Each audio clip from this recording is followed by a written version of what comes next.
You will hear a number of different recordings and you will have to answer questions on what you hear. There will be time for you to read the instructions and questions and you will have a chance to check your work. All the recordings will be played once only. The test is in 4 sections. At the end of the test, you will be given 10 minutes to transfer your answers to an answer sheet. Now turn to Section 1. Section 1. You will hear 2 teachers, Andrew and Katie, discussing the coming excursion of their language class. First, you have some time to look at questions 1 to 6. You will see that there is an example that has been done for you. On this occasion only, the conversation relating to this will be played first. Well, we have this school excursion plan, but when exactly is it? Is it this Tuesday or Wednesday? Well, it can't be Tuesday with the English tests taking place. Ah, right, not Tuesday but Wednesday. That's right, all day Wednesday, taking a bus outside the city. The excursion is on Wednesday, so Wednesday has been written in the space. Now we shall begin. You should answer the questions as you listen, because you will not hear the recording a second time. Listen carefully and answer questions 1 to 6. Well, we have this school excursion plan, but when exactly is it? Is it this Tuesday or Wednesday? Well, it can't be Tuesday with the English tests taking place. Ah, right, not Tuesday but Wednesday. That's right, all day Wednesday, taking a bus outside the city. And where are we going? Last month we went to Arthur Island, so this time we're going to the animal park. Arthur Island was okay, but it was too cold. Let's hope the weather for this week's excursion is better. I don't suppose animals care about bad weather, but I certainly do. Have you heard the forecast? Yes, and it's not too bad. Basically, they're saying Monday will be sunny. Good. But then the weather will change. Not so good. Yes. Tuesday we'll have some showers, but by Wednesday, the day of our excursion, it will be, well, their words are cold and cloudy. Cold and cloudy. Well, as long as it isn't wet and rainy, I'm happy enough. We won't need umbrellas, just warm clothing. And what time will we get there? Let's see, the bus picks us up at 8:30 a.m. and then it's an hour and a half on the road, so we arrive at 10 a.m. Sorry, with the 15-minute break, that will actually be 10:15 a.m. That's early enough. Then all our students can see the animals, have their fun, and do whatever they want to do. Well, one fun event planned that day is Birds of Prey. What's that? That's when they bring out several birds of prey, eagles, falcons, kites, those sorts of birds, and throw pieces of meat into the air, and the birds swoop down and eat them. It's quite impressive. Sounds great. Birds of prey. Are there any other activities? There's a catered lunch at the park restaurant. We've already paid for that. And in the afternoon there's... Well, I had a choice between the reptile display and the koala handling. In the reptile display, the students can handle live pythons and various other snakes. Surely they'd rather hold koalas. I'm sure, but the koalas can't be handled unless the weather's sunny, and given the forecast, I thought it better to choose the reptile display. That's a shame. These Asian students would love the koala handling. Yes, I know, but we can't control the weather. And then we get back. What time will that be? We leave the park at 4:30, but then we face traffic, so we won't get back until well after 6 p.m. It will most likely be 6:30, but that's better than the last trip. We didn't get home until 8:30 that time. Yes, that was a bit too late, wasn't it? Before you hear the rest of the conversation, you have some time to look at questions 7 to 10. Now listen and answer questions 7 to 10. Andrew, I understand you've been doing some research regarding the breakdown by nationality of our student body. That must have produced some interesting results. You're right. I got some statistics from head office. I would imagine that most of our students are either Japanese or Chinese. You imagine right. But it's the Chinese who constitute the majority, but only just. I had thought Koreans might be second, but it's actually the Japanese, quite close behind. It's somewhat surprising, but obviously all those study tours that our university markets in Japan are bringing in students. What's the breakdown exactly? Japanese are a quarter of the whole, which is considerable.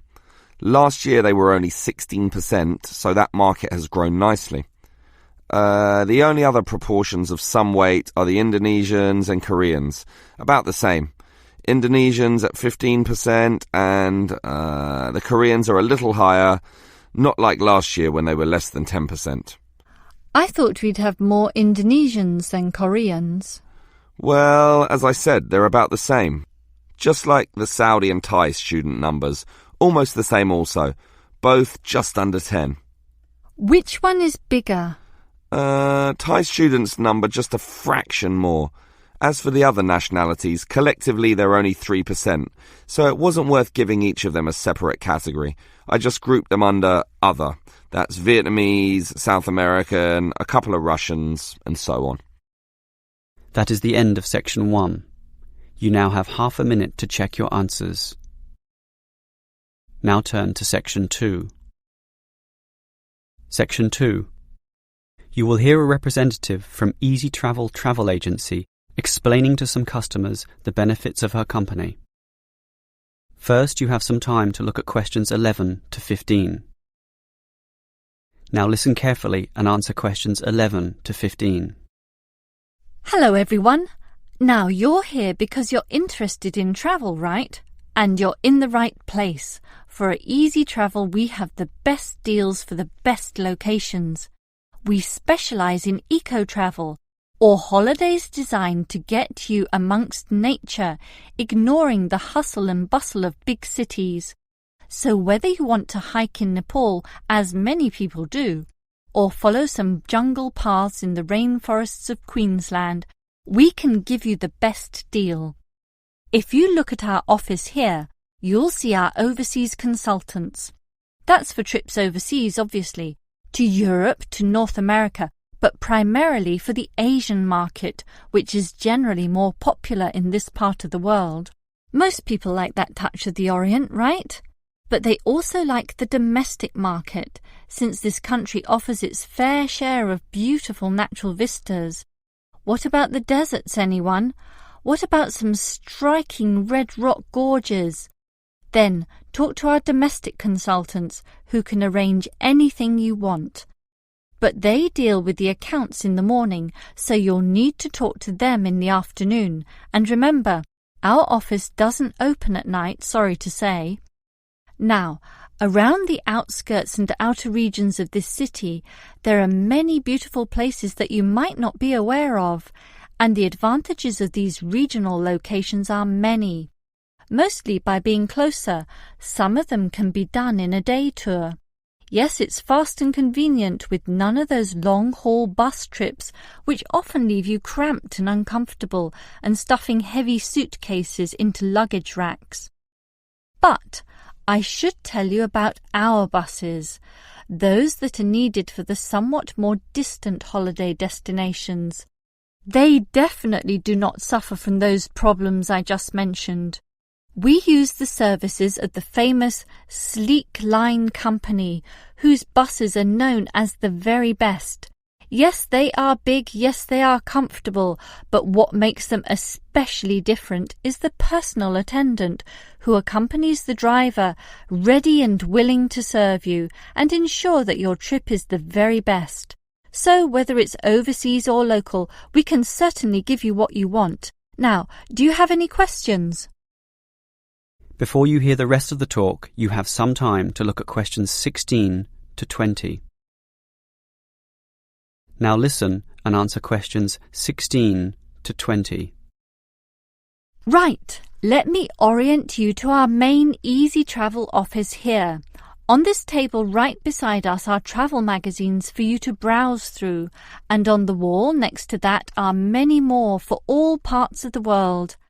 Our 4 travel consultants sit over there on the other side of that long counter. That's right, 4 of them, side by side, all serving various regions. Now, let me tell you their specific functions. Firstly, the consultant on the left, next to the plant, is the local tours consultant, serving tours in the immediate vicinity of this city. Next to her is what we call regional tours, targeting the statewide options. Next to her is the interstate tours, and that can involve either buses or planes. In the former case, utilising the Sleek Line bus service, as you know. And finally, next to her in the corner is general inquiries, which is self-explanatory. If you have questions of a general nature, rather than one relating to specific destinations, you can go there. Now, as I said, we can do international tours, and for that you need our big office, just through that door, the one between those 2 plants. However, if your international tour is in the Asian region, which is generally our most popular option, then we deal with that in a separate room, the one opposite international tours, but not the corner one. Just go through that door on the left, the one next to that cupboard. The door next to that is, in fact, our general office, so please don't go through there. That's reserved for staff members only. That is the end of section 2. You now have half a minute to check your answers. Now turn to section 3. Section 3. You will hear 2 students, Sam and Liz, discussing their university orientation program. First, you have some time to look at questions 21 to 24. Now listen carefully and answer questions 21 to 24. Hi Liz, how do you feel about starting university here? A little bit nervous, but I'm confident I can handle it. This orientation program seems like it will help us a lot. Sure. I'm looking at the timetable here myself. It seems that there are choices available. I can see. So, what are you going to do Monday afternoon? In the morning we all have the opening lecture, but it looks like we have a choice later that day, as you said. Well, the careers lecture might be helpful, but I am interested in the uni tour. It's probably too early to be thinking of careers now anyway, and I want to know what's what at this new university, so I'm doing the tour. All right, I'll come along with you. Might learn something interesting. After all, we haven't seen much of this place yet, and we will be spending 4 years here. Tuesday is another full day too. In the afternoon, there's a lecture about study skills, but that morning offers another choice. Library tour or student union induction? What do you think? I think the student union is very important, but we can go there anytime, right? So we should take advantage of the library tour while it's being offered. Maybe the week after, you and I can go to the student union. Library it is then. Now, Wednesday has a free session in the morning, but after lunch there's a choice between visiting the computer lab or attending a lecture on our legal rights. Well, law and rights are important, but computers are the basis of everything these days, so I'm going to the computer lab. Don't you think knowing our legal rights is equally, if not more important? We live in a very litigious and complex society now. Sure, but it's something we can pick up later, so let's leave that one out. OK. Let me see the timetable. Thursday is a free day, and the week winds up with some celebrations on Friday afternoon. It looks like a fun choice too. There's either a barbecue on the main lawn or the dance. I never pass up the chance to eat something. What about you?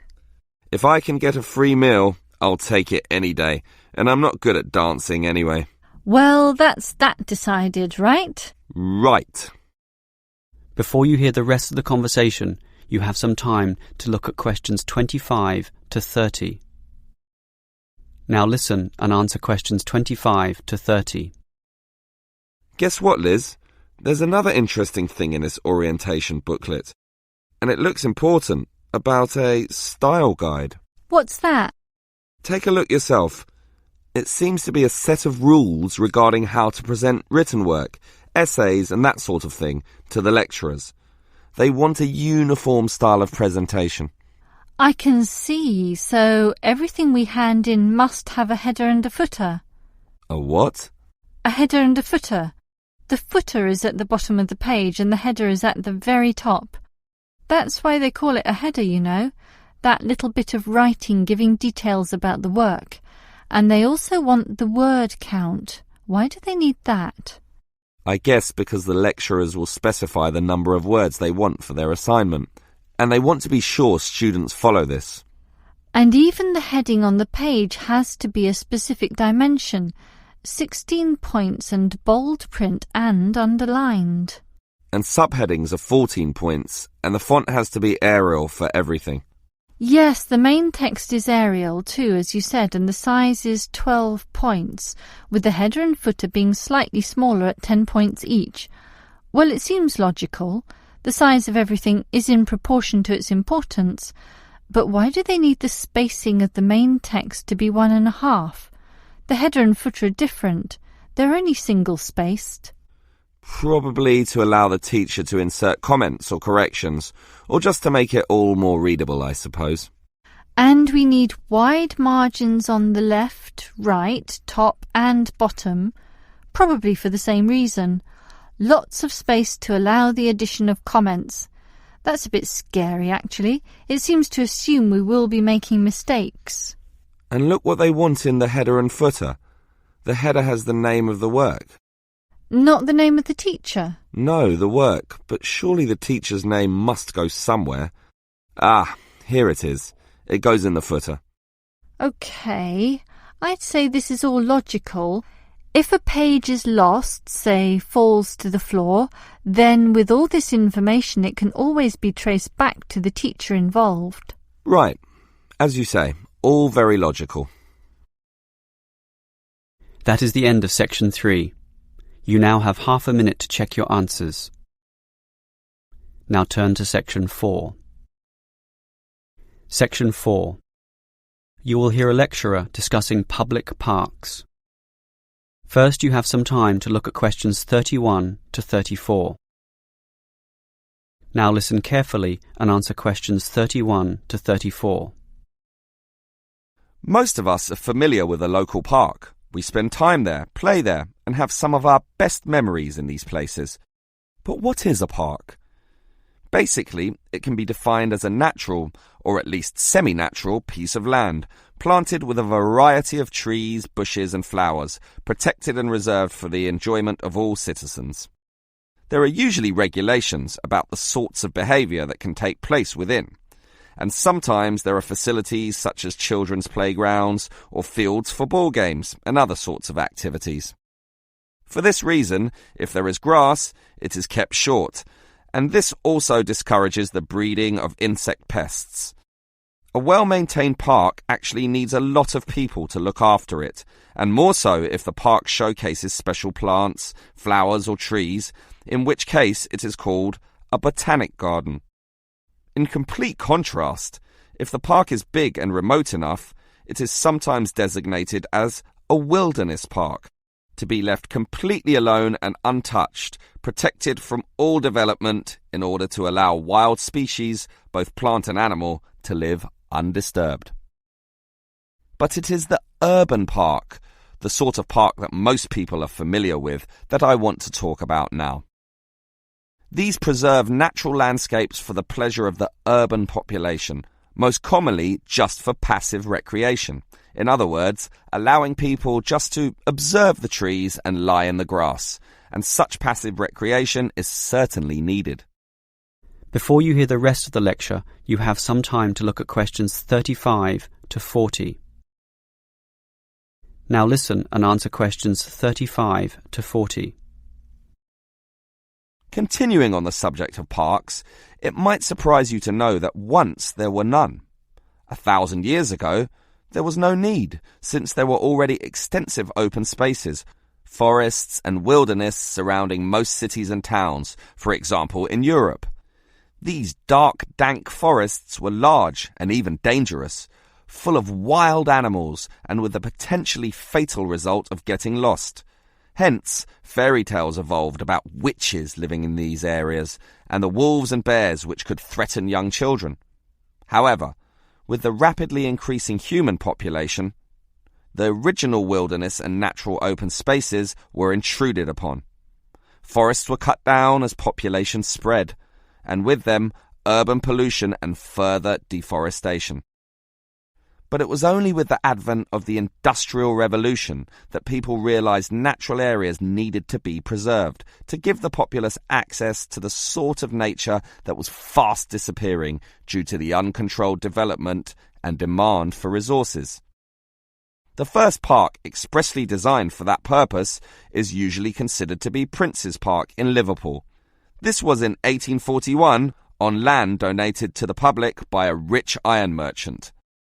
With such a generous donation, worth about £50,000, the council decided to invest £5,000 of its own money in making it look good. Consequently, they hired a landscape designer, Joseph Paxton, who designed twisting turning pathways among shade-giving trees, all based around a central lake. In many ways, it became the prototype for all later large parks, including the famous Central Park in New York. But if we were to pick the park that most people are familiar with, it would be the much smaller neighborhood park. These can be tiny, but by being in the midst of extensive development and dense populations, they are increasingly seen as a refuge, where one can get a glimpse of true nature. Many psychologists now maintain that this glimpse is necessary, for ultimately, as a species, we have an innate affinity for nature, and the concrete urban zoo clashes with our inner being. This has seen the rejuvenation of many urban parks that were once left to decay, for example, in New York or London, and indeed some cities such as Melbourne are known all over the world for their abundance of carefully maintained parks, including a world-famous botanic garden. That is the end of section 4. You now have half a minute to check your answers. That is the end of the listening test. In the IELTS test, you would now have 10 minutes to transfer your answers to the answer sheet.